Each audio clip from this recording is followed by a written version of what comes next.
Does the New York Times exhibit systematic bias against Palestinians? This investigative article by the New York Times aimed to demonstrate that systematic sexual violence was used as a weapon on the 7th of October.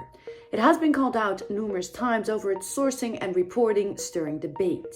It mentions a woman in the black dress, and the family members are shown in the photos through the article. However, family members of Gal Abdush, who is the woman in the black dress, her brother said, זה לא נכון, היא לא נאנסה, אף אחד לא יודע. And her sisters uploaded Instagram stories denying she was raped, one of them saying, "My brother-in-law called his brother and said they shot Gal and she's dying. It doesn't make any sense that in 4 minutes they raped her, slaughtered her, and burned her." But there's more. This article is written by Anat Schwartz, Adam Sella, and Jeffrey Gettleman, who is the lead author of the piece, who has previously won a Pulitzer.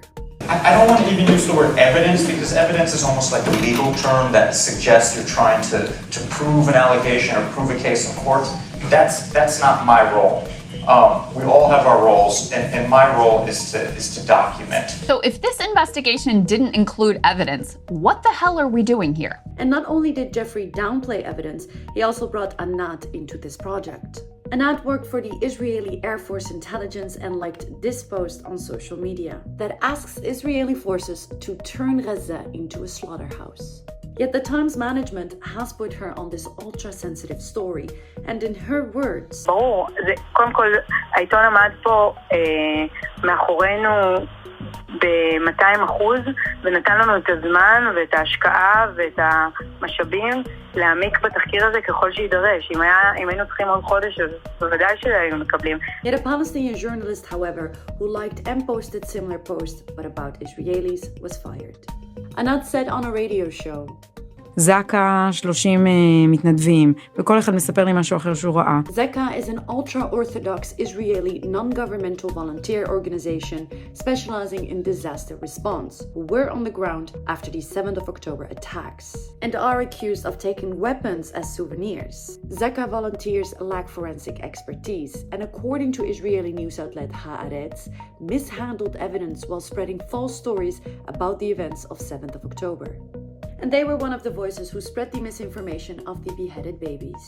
Yossi Landau, the head of the operations of Zeka, said, "When we go into a house and we're using our imagination," I said, "the bodies is telling us the stories that happened to them." The article's credibility is also questioned because of another problematic source, Rasko Hen, who has changed his testimony multiple times and initially omitted any mention of sexual assault. And it's not just this article. This cumulative reporting bias has led to frustration, with headlines such as these. So angry readers weighed in on their own versions. Back to the article.